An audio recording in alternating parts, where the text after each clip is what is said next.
chương khăm mới đi theo mua cọ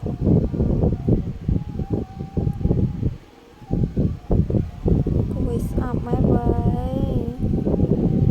cô này kế vậy khó máy vậy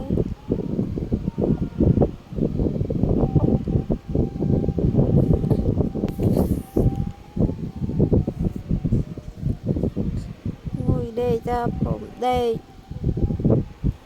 ôi con chị kè ơi con chị kè nó thật mùi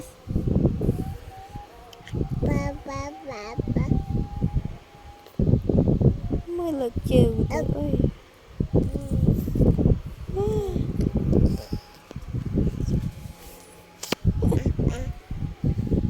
con chị kè con chị kè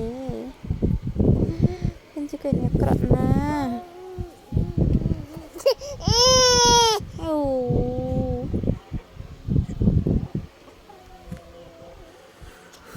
để chui chân ai nhô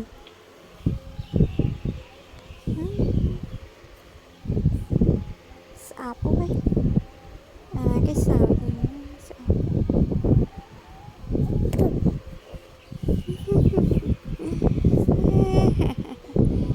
mất chân này nó nghỉ